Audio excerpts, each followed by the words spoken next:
Welcome to Spanish 201.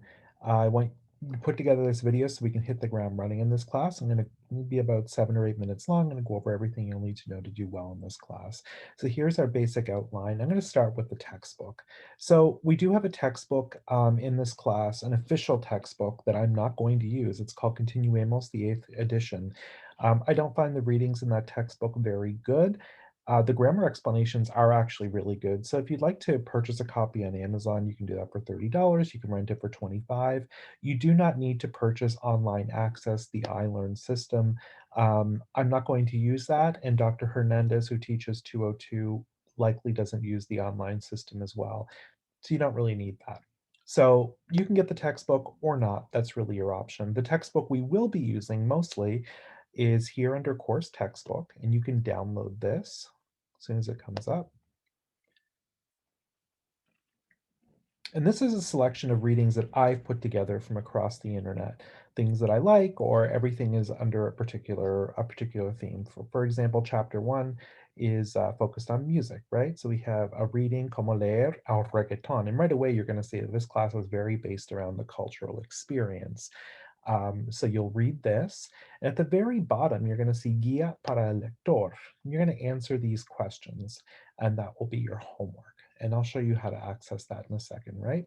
The second reading is about Shakira. You'll read this, answer the questions at the bottom, etc., etc. And you'll submit all this online into Canvas, and we'll watch a video, and it keeps going through. There are 5 chapters in total.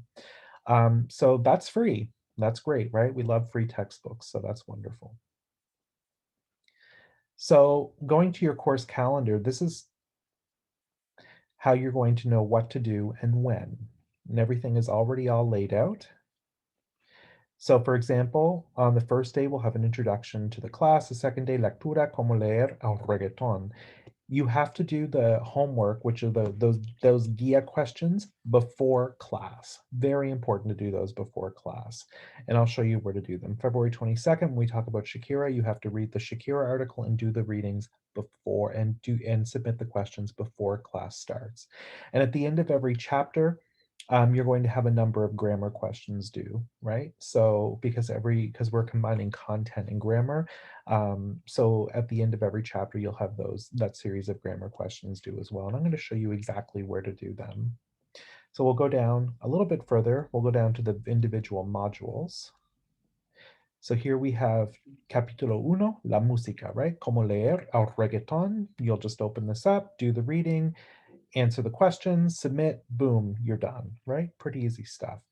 And then we have, back down again, the chapter 1 grammar work, which will, for example, chapter 1 is all due on September 6th. You can also look over here in your calendar, your Canvas calendar. That will help you keep track of everything. Everything's already listed in there. Now, you're going to be doing these questions within Canvas.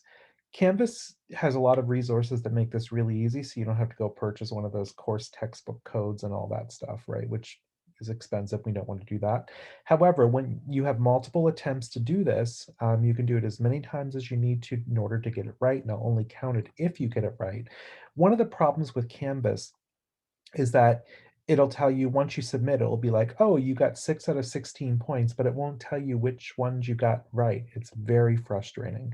And there's nothing I can do on the Canvas side to fix that.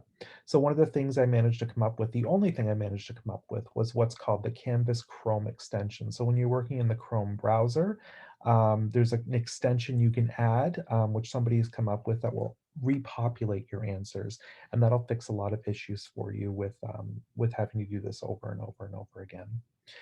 So we have that. So that's a big part. So let's go up to the syllabus and take a look here, right? So now that I've explained to you the textbook and how the homework works, we'll take a look at the syllabus. Perfect. Here is how to contact me. I'm in Carmichael 305E. My office hours are Tuesday, 12 to 1. But because we're an evening class, it's best just to grab me right after class. I have plenty of time, so it's not a worry, right?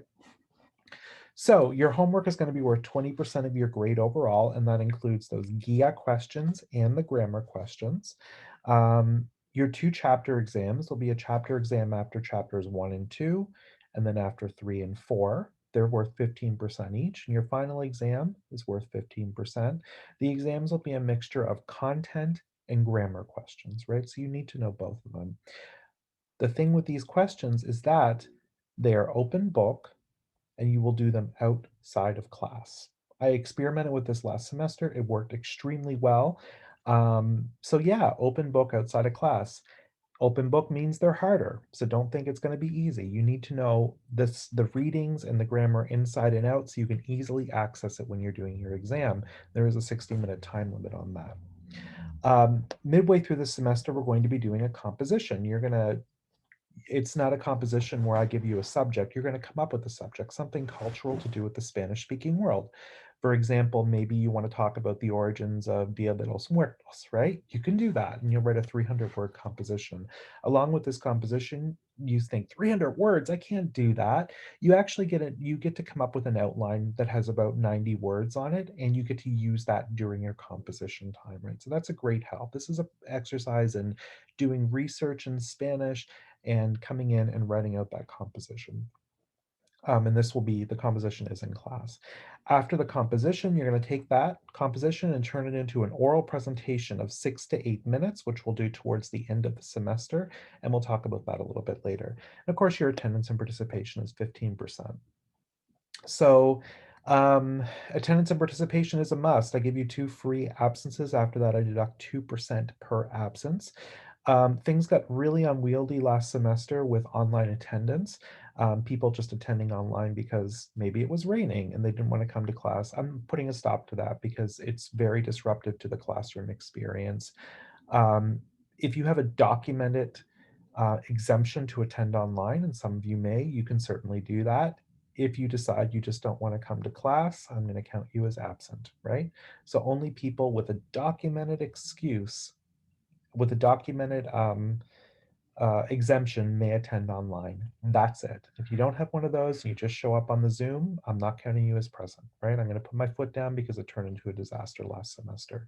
Homework will be will be done completely online on the Canvas platform, so it's of no cost to you. That's wonderful, right? And submitting work. So I have a policy that you can submit work. There are due dates. However, it's always better to do work than not do it. So you can submit late work. I'm going to take 30% off, but you can submit work late up until the end of the semester, right? For that late penalty. And going down here, we may be required to wear masks and socially distance in the classroom. We don't know yet when I'm recording this in June because our vaccination rate is still kind of low in South Carolina and at Converse amongst students. So I implore you, please go out and get your vaccination if you want to have a normal college experience this fall. I got it. I get better cell phone reception than ever. It's great, right? Just do it. Please do it. Honor code's very important. Now, this is a little bit interesting because I'm allowing your exams to be open book, right? I still don't want you to Google things, especially grammar. I would really prefer you not. I don't want you to do that, period. And there are ways I can tell if you do that. Academic accommodations, if you feel you need an accommodation, please email Sammy Singleton, who's the case manager at Disability Services here at Converse, and we can set that up. And I will work with you in Title IX. We will not harass each other. I don't do it, and I don't expect you to do it either. And I'm just trying to think if there's anything else I need to tell you about this class. Um, I don't think there is at the moment. So have a great rest of your summer, and I will see you in August.